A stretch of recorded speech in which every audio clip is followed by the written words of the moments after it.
Instead of California where the sun so warmly shines, tonight we find the Clampetts in their cabin in the pines. The weather is so cold, hot coffee freezes in the cup, and when the chickens lay their eggs, they lay 'em standing up.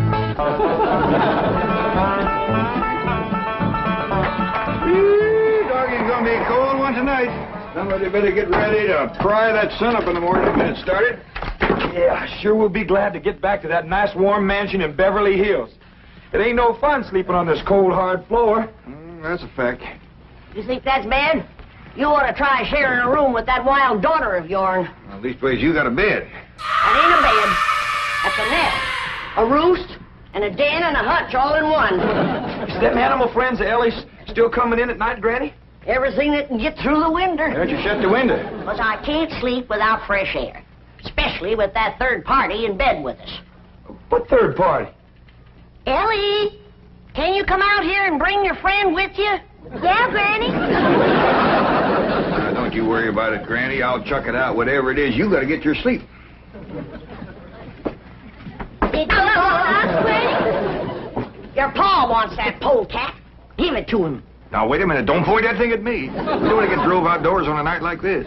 Well, don't you want him, Pa? I just want to say that Granny'd appreciate it if he'd have this little fella sleep with his own family. All right, I'll go get the others in. No, outdoors with his family. Otherwise, when we go to California, they might not take him back in. And if a skunk ain't welcome with his own family, he just about ain't got nobody to turn to. All right, I'll put him out the window. Uncle Jed, why can't we go back to Beverly Hills right away? Reckon we can tell him the truth, Granny? I reckon he's big enough. Well, you see, we promised your ma we'd stay here and help her till she gets herself married to Mr. Brewster. Well, how long will that take? Well, it hadn't ought to take long. She's got him boarding in your room now where she can get at him. Pearl told me tonight's the night. She's gonna feed him into a stupor, then set him in the parlor and sing to him until he proposes. It's a powerful combination. Pearl's cooking and singing. Yeah. If he can get God, Pearl will get him. Ain't that a precious picture?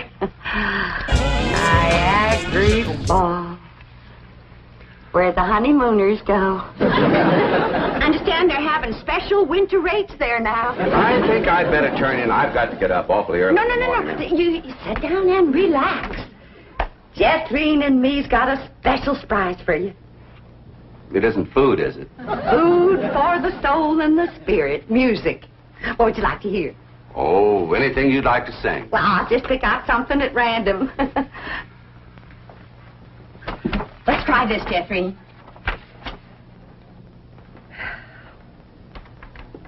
Oh, promise me that someday you and I will take our love together to some sky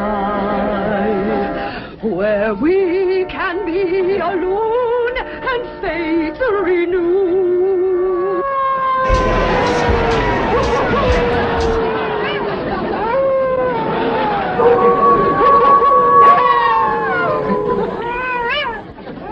Uncle Jed. Uncle Jed. What's got them wolves so stirred up tonight? Oh, but something sure is setting them off. Blink, yes, sleep a wink. Go to the right, Granny. Go to the left, Granny. Some wolves keeping you awake too, Granny? Hey, sure is. Now, one goes right through you. It ain't their hollering that's getting me. It's their snoring. Look for yourself. Ellie's got two of them under the bed. Granny, we gotta get that girl back to Beverly Hills. She's going right back to being a wild cougar. What y'all all doing out here? Trying to keep warm. Sure it's cold in there without you, Granny. Mind if I join you? I reckon so, if you don't mind a little human company for a change. Uncle Jed, we just got to get ourselves back to Beverly Hills. We will, Jethro, as soon as your ma gets proper hitched to Mr. Brewster. Bless you. Oh, Pearl, give it all you got tonight. Oh, we's all gonna be down with pneumonia. Just a song at twilight when the nights are low and the flickering shadows softly come and go.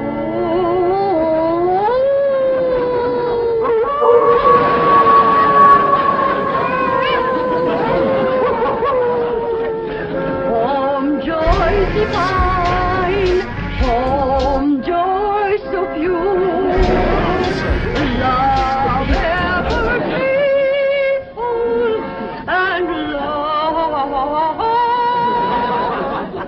ever sure. That was a wonderful concert. You both are unusually talented. Thank you. Yes, indeed. That means a lot coming from you. Naturally, folks around here brag on us. In fact, they think we ought to go on a concert tour. Oh, really? Oh, yes. My neighbors is always after me to sing out of town. Well, I can understand that. Mr. Brewster, do you really like music and singing? Well, I used to. I used to sing a lot myself in college musicals, amateur theatricals. Was you on the stage, Mr. Brewster? Oh, yes. After college, I did quite a bit of little theater work, summer stock. Matter of fact, there was a time when I seriously considered the stage as my career. Ma, Mr. Brewster's an actor. Well, not any longer. My father had other ideas. He insisted I get into the oil business. Mr. Brewster, did you ever do anything from The Bard of Avon? That's Shakespeare. Oh, I just love it. As a matter of fact, I once played the lead in Romeo and Juliet. Which one was you? I was Romeo. In the youth, I was considered quite a leading man type. And there were those who thought I had rather a handsome profile. Well, you still got it. And I'll bet you can act to beat the band. Oh, come on. Take off a part for her. Something from Shakespeare. Sit down, Jeffrey. Well, I doubt if I can remember anything. Oh, please, Mr. Brewster. Well, perhaps I can recall something from the balcony scene. Let's see now. How does it go? But soft, what light through yonder window breaks? It is the east. Juliet is the sun. Arise, fair sun, and kill the envious moon, who is already sick and pale with grief, that thou, her maid, art far more fair than she. Go to bed, Jeffrey. I think I'll turn in. Please, do some more of them love speeches from Shakespeare. Well, my throat is a little sore. I think I'd better gargle a little warm salt water and go to bed. Well, I can take care of you. That's another one of my specialties. Nursing the sick. Well, it might be the flu bug, and you wouldn't want to catch it. Good night. If his flu bug is as hard to catch as he is, I got nothing to worry about. Jed, have you ever known it to be so cold? Never have, Jethro. This ain't cold. Your blood is thinned out from living in California. Say this ain't cold, Granny. Look who else is huddled up to the fire. Ellie and her wolves.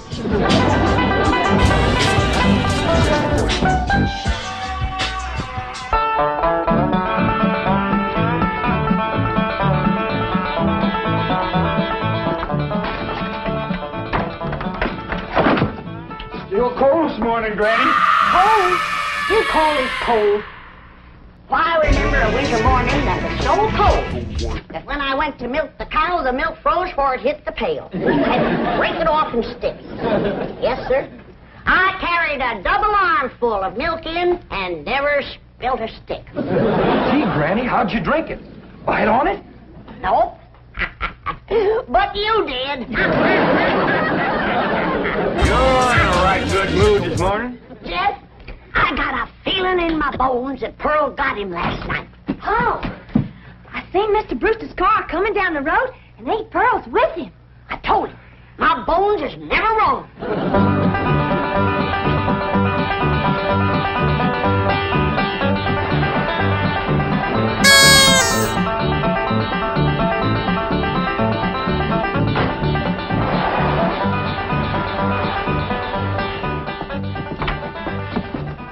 When's the wedding, Pearl? Be there in church? Yeah, let's see your ring, Pearl. You want me to carry Mr. Brewster over the threshold for you, Ma? You don't look too happy. She don't sound too happy neither. Oh, all women folk cry when they're about to get married. I didn't get him. Oh. Did you try your best, Pearl? Oh, Granny, I throwed the book at him. Cooking, sewing, singing. I even nursed him through the flu. Got him well in 5 minutes. But he didn't propose. Jed, you go out there and do your duty to your female cousin. Ask that city fella what he'd rather get, married or buried. Now, Granny, I don't hold with getting folks married unless it's willing. Pearl's got enough willing for both of them. If you're going to make a liar out of my bones... Yeah, I'll have a talk with Mr. Brewster. Where'd he go, Pearl? He said he was going to park the car on the warm side of the cabin. But he must have run off. After him, everybody. We'll head him off at the pass and shoot him down like a dog. Now, you hold on. You ain't shooting nobody down. Just simmer down. He didn't run off at all. Except we'll need you, Ellie, to get him back in here. How come? Looks like a couple of your friends are sizing him up for breakfast.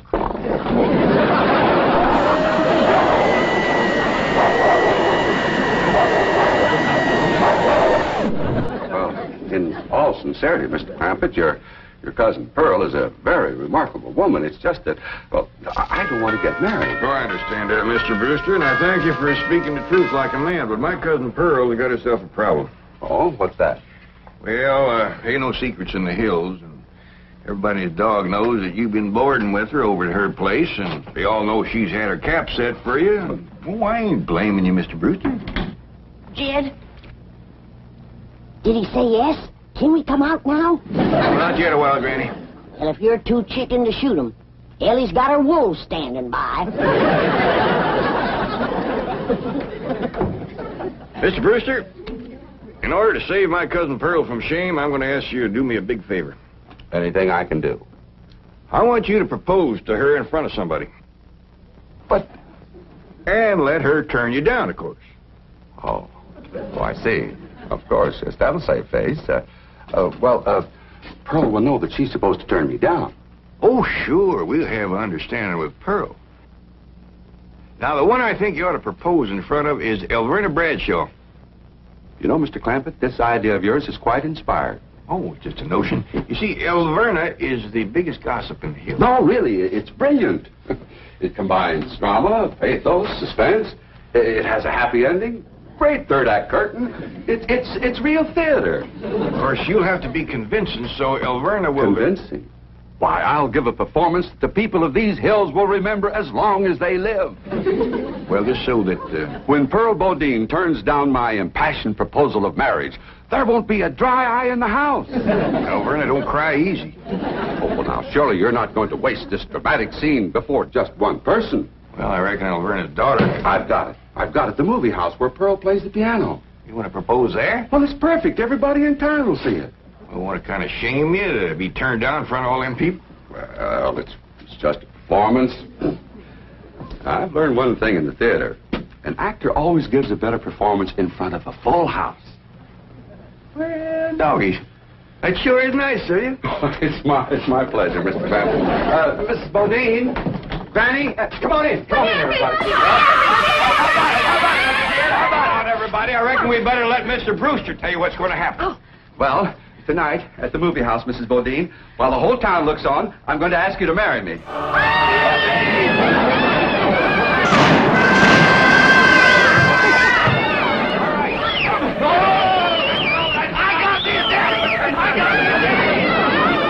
It's called for a whopping big snort. Now, will y'all quieten down, everybody, until you hear the rest of the story. Now, Pearl, when Mr. Brewster asks you to marry him, you're going to say no.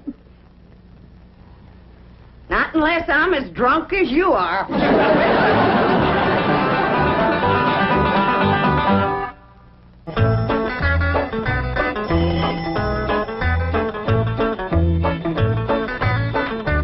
Howdy, Pearl. Evening, Pearl. Jethro and I want to head down to the theater to get a fire going in the stove. Where's Jethro, Aunt Pearl? Why, she's in her room getting dressed. Go on in and see her. Granny, what happened to your mink coat? This is it. Tonight's kind of special, so I'm wearing the pretty side out.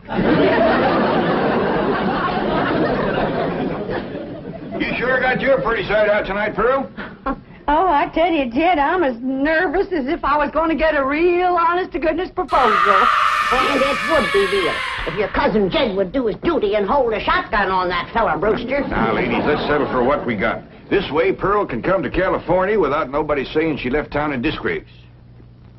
Good evening. Good evening. Ain't you dressed up?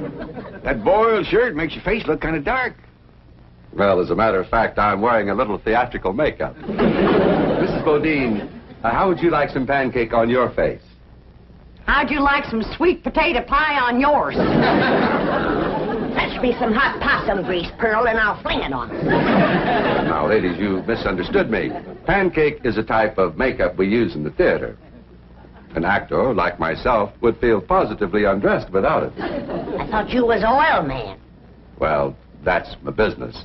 But at heart, I shall always be an actor. Say now, speaking of acting, you two got it figured out what you want to say?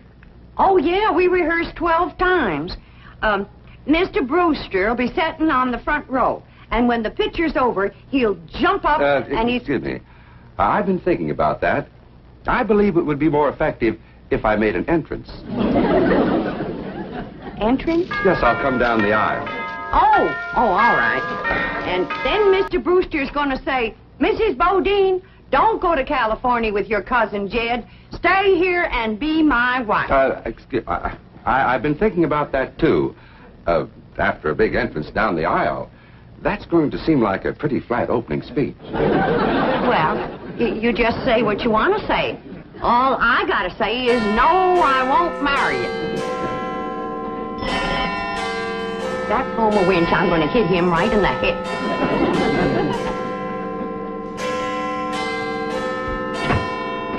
Evening, Pearl. Verna Bradshaw, what are you doing here? Well, you and me being such close friends, I just thought I'd offer to play Piany for you at the theater tonight. Why? Surely you're not going to show up and have folks whispering behind your back all during the picture. What in the world would they be whispering about? Pearl, I'm your best friend. You don't have to pretend with me. The whole town knows how you've been flinging yourself with that brother of yours. For your information, Verna Bradshaw, Mr. Brewster proposed to me 12 times today, and 12 times I turned him down. Is that why he give you this here mink coat? 'Cause you turned him down? This here mink coat was given to me by my niece, Ellen May Clampett. Oh, Pearl, I keep telling you, you don't have to pretend with me. I'm your best friend. Well, Verna Bradshaw is your best friend. You're up to your eyeballs in enemies. Mr. Brewster, if you was to go in there now and propose in front of Alverna, you could save yourself a trip to the theater. And the news would get around a heap quicker. You don't understand, Mr. Clampett. An actor needs an audience. Verna, if you don't mind, I'd like you to get out of my coat and out of my house. I'm going to be late for the theater. Pearl, take your best friend's advice and sneak out of town quietly. You can depend on me to smooth everything over. Thanks for nothing.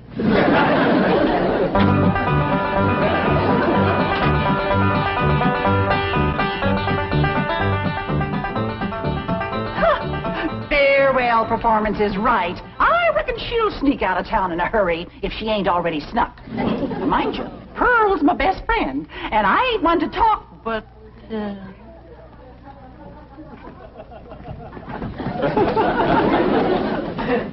Good evening, lady. You too, Alverna. I noticed Mr. Brewster wasn't with her. Oh, and did you see that mink coat? Well, I wouldn't trade this little band of gold and a home-loving husband for a dozen mink coats. Would I, Luke? Luke? Luke Bradshaw! That little sneak, he got away again.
All right, Charlie. Mrs. Bodine, I just saw that poster out front. Farewell performance. Does that mean you are leaving? Oh, yes, Mr. Brewster. I'm going to California with my cousin Jed and his family. Oh, no, please. Please, I beg you. I implore you. I beseech you. Don't go. Stay here and be my wife. No, thank you, Mr. Brewster. I cannot. I will not accept that answer. Oh, I love you, Pearl Bodine. I love you with all my heart. With all my soul, I love you as no man has ever loved woman before. He's better than Francis X. Bushman. Be mine. Pearl, be mine. Come back here, Mr. Brewster. No, Mr. Brewster, my answer is no. Then your life has come to an end. For what is life without love? If I was him, I'd let it go at that. Without Pearl Bodine, there is no love. Oh, me darling, oh, me precious. Say those words that will make me the happiest of men. I'm behind you. My answer is still no. Better quit while you're ahead, Mr. Brewster. Oh, how those words stabbed into me heart like cold steel. And only you, Pearl Bodine, can heal the mortal wound. Oh, moon of me desire, marry me, Pearl. No. I promise you a life of happiness, No? a life of luxury. No. Oh, me darling, look into me tear-stained eyes. Look into the tortured face of your love slave. Free me with that one divine word. Say yes. Say yes, and together we will enter a paradise of love everlasting. Yes, I'll marry you.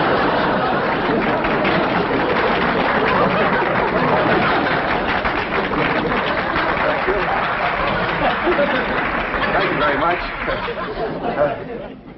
Did you say yes? Yes.